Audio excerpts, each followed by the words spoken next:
Good evening, dear future officers. Welcome to my channel of Brave Hearts. So, before today is 13 March 2021, and before beginning the daily dose of today, let me tell you three main points. So, I have divided the current affairs in three categories. The first category is the Hindu. So, from the Hindu, I will read the newspaper, whatever it is important, I will copy that and paste it and bring to you. Okay. The second is Kuti current affairs. Many current affairs are there which are very small. They're one liners. We need to be aware of that, and we can use those current affairs in essay topics in UPSC exam, so that we have to be aware of these kuti type of current affairs. Kuti in the sense small. Okay. The third category is the detailed discussion for UPSC current affairs.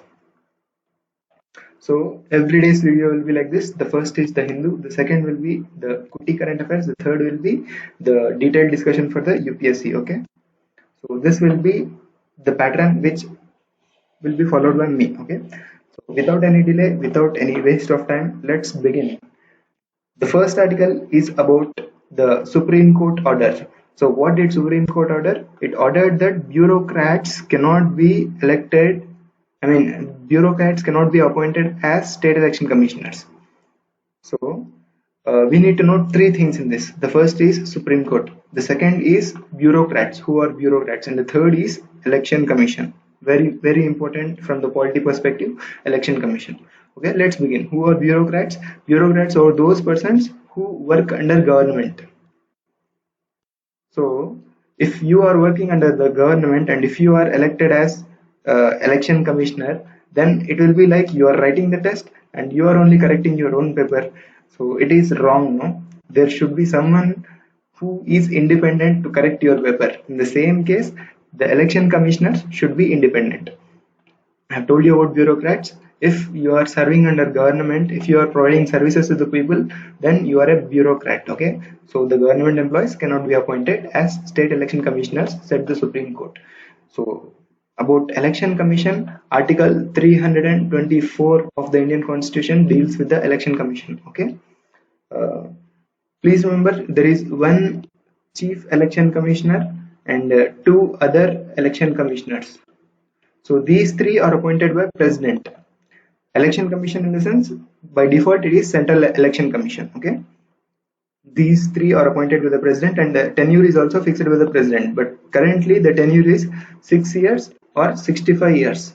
If they attain the age of 65 years, then they will retire. And if they complete the service for 6 years, they will retire. So this is all about the election commission. Coming to the state election commission, Article 243K mentions about the state election commission. Okay. Please remember Article 243 is about state election commission. Article 324 is about central election commission. That is election commission by default. Okay. Remember who appoints state election commissioner? It is appointed by governor. So governor appoints state election commissioner. What else? So that's all for this article. Let's move on to the. So Supreme Court has also said that this is the appointment of bureaucrats as state election commissioner is a mockery of the constitution. Mockery in the sense doing joke or forcefully doing the things which are not ought to do it. Okay, let's move to the next article. It is about Quad.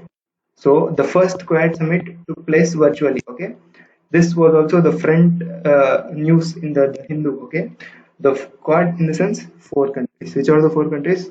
It is clearly visible on the screen. One is India, the second is USA, Japan, and Australia. These four came together in order to protect the interests in the Indo-Pacific.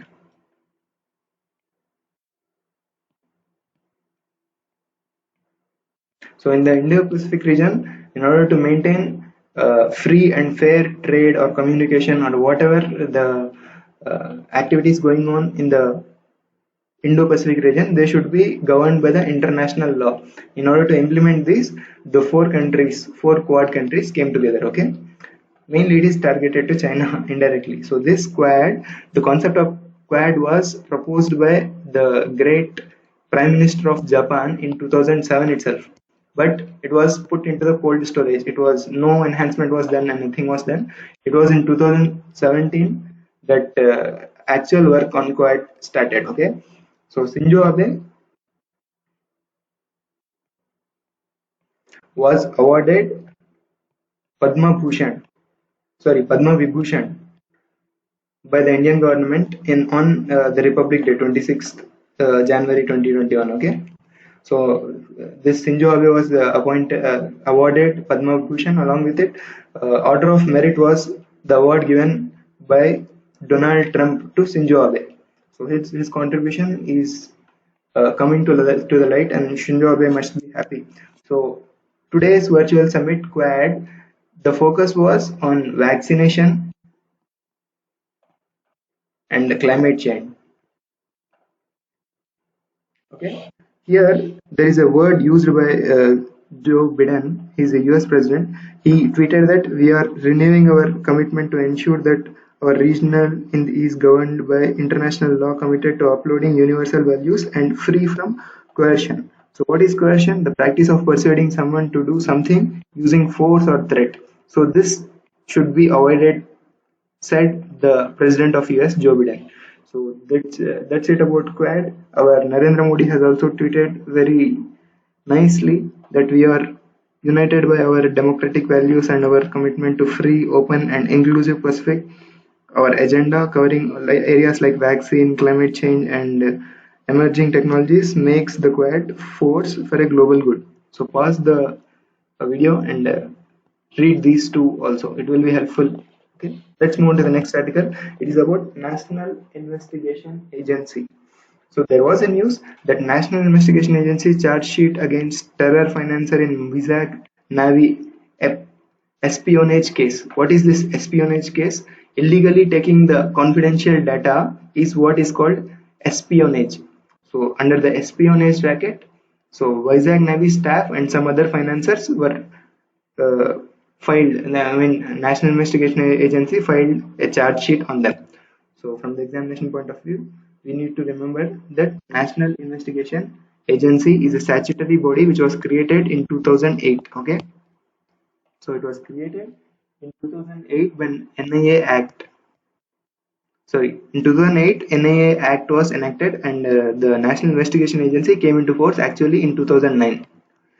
So this is the article I have taken from the Hindu. As I have mentioned that.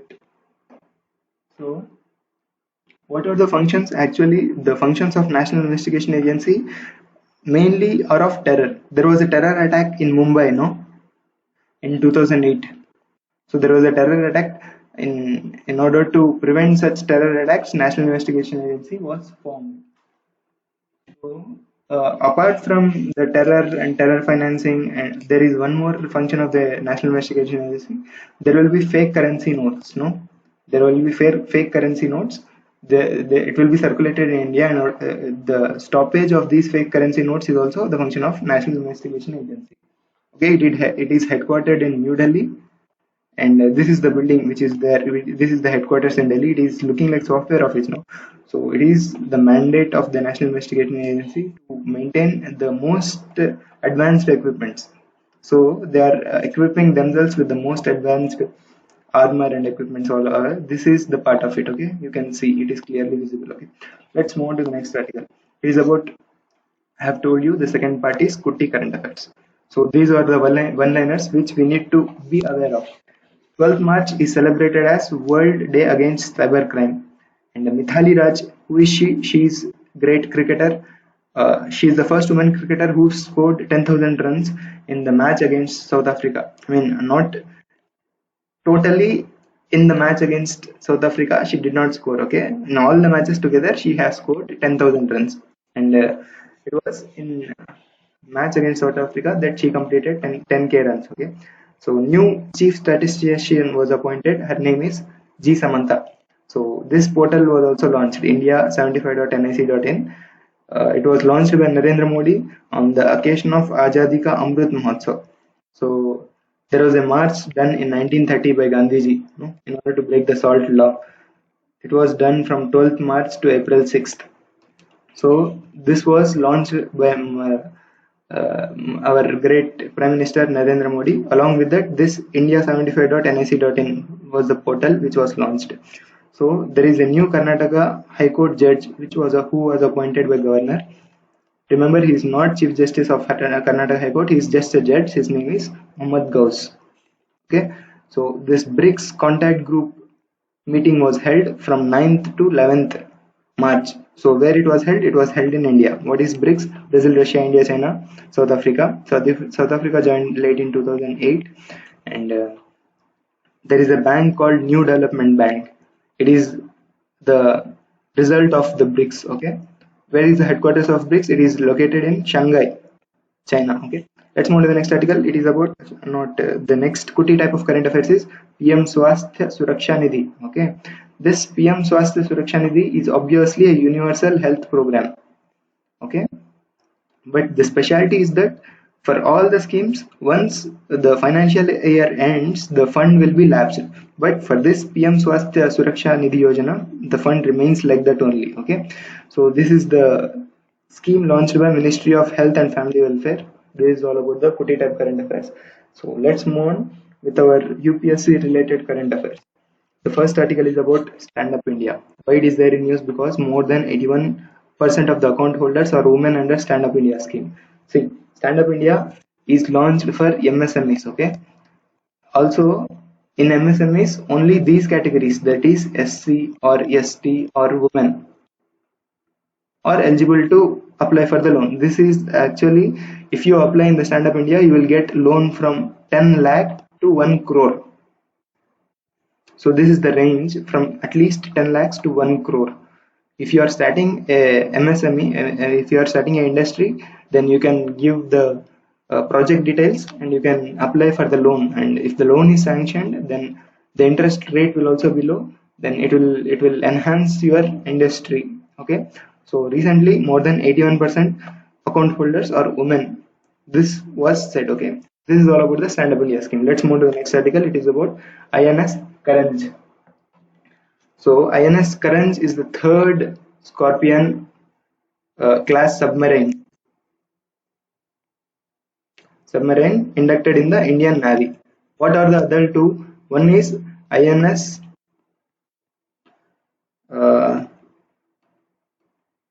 so I have written these, no? These three are from K, three are from V. These three K are inducted already in the Indian Navy. These three V's are not yet inducted. They are under investigation. So INS Kandheri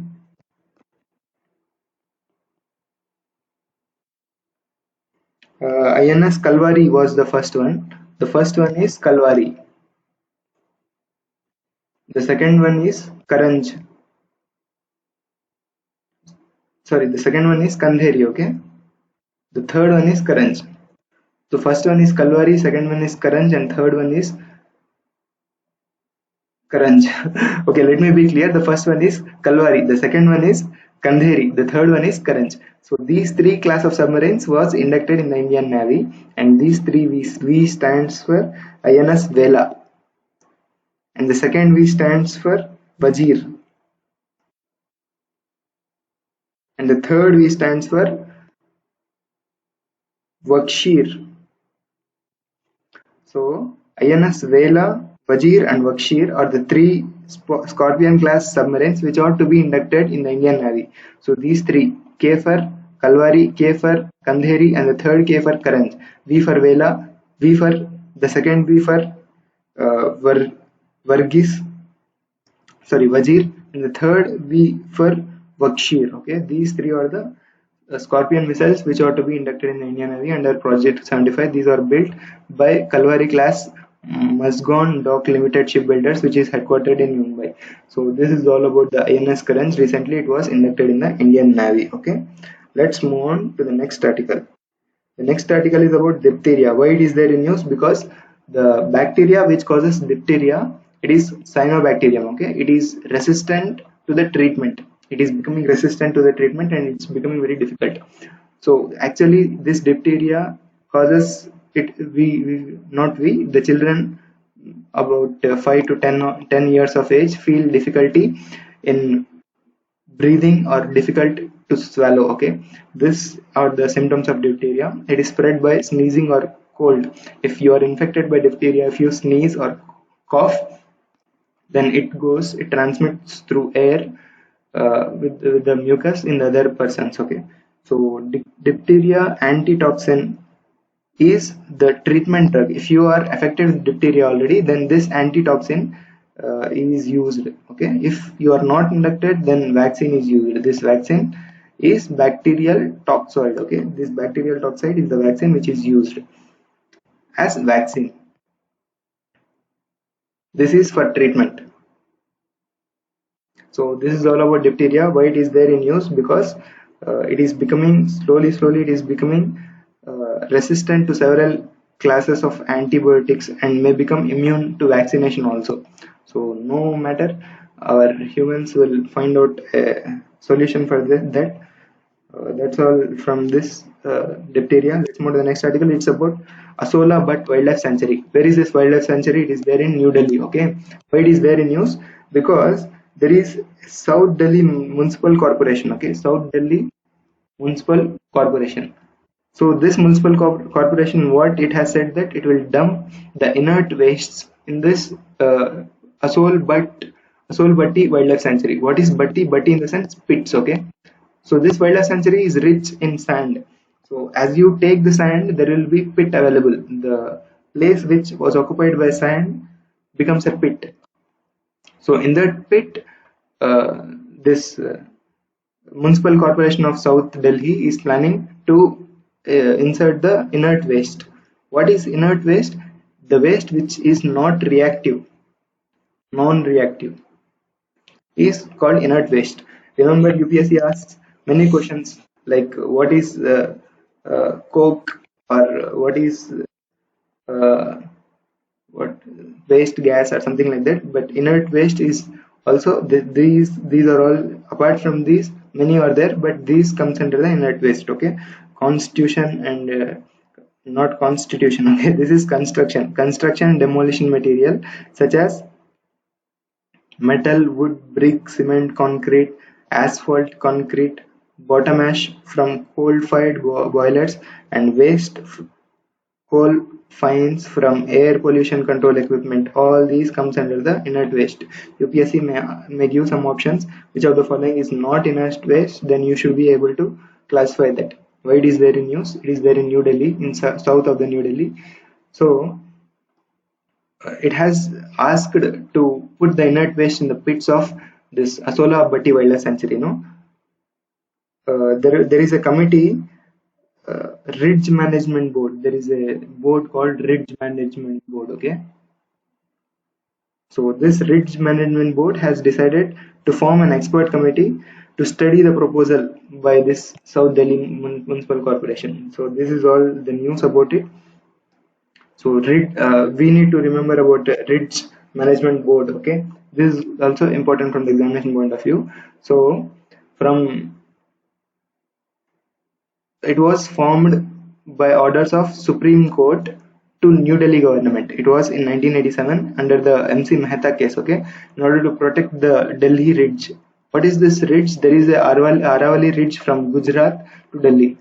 Okay, so if I am not able to draw Indian map, so if it is like that, here it is Delhi, from here it is Gujarat. Okay, so from Delhi, Gujarat to Delhi, there is a Aravalli range. So if the height of a mountain, we call, if the height is more than 900 meters, okay, if 300 to 900, we call it as hill. So series of hills is called ridge. So in the ridge, the mountains are between the range of 300 to 900 kilometers. Okay, so in order to protect this ridge, Delhi Supreme Court directed to New Delhi to appoint this Ridge Management Board. At that time, it was appointed. It was appointed. Actually, came into force on 6th October 1995. Okay, there is a chairman. Chief Secretary of Delhi is the chairman of this Ridge Management Board, and the head of the Forest Department, its members, also members from NGO. The non-governmental organizations members are also members of this particular ridge management board. Okay, this is all about the Asol Bhatti Wildlife Sanctuary and the ridge management board. Let's go to the next article. It is about Miyawaki technique. So why this technique is there in news? It is because it is in Mumbai they are using this technique in order to grow the forests. So in Mumbai it is a hectic city. Finding land is very difficult. So they will find a small part of land. They will isolate from the city. Here roads will be going on. Okay, roads and buildings and everything will be there, but in this particular area it will be isolated from all other city, and they will start growing very small and tiny what do you call plants of different ranges. They will grow grass, and they will then grow trees of medium height, and then they will grow the trees of more height. Okay, so after few years, after 2 to 3 years, you will see that it will self-sustain. If it will form a forest which will self-sustain, and it will grow. So this technique is useful in Delhi. So this technique in 1980s, there is a man called Akira Miyawaki from Japan. This technique was discovered, okay, in 1980s. So tiny forests on small plots of the land, 2 2 years, they will become self-sustaining. So this technique was also important. If UPSC asks what is Miyawaki technique, it is the carbon dating technique or freezing technique or something like that. Remember, it is growing trees and forest technique in urban areas. Okay. So that's all for today. Thanks for being with me, and God bless you all. And this is Riaz signing off.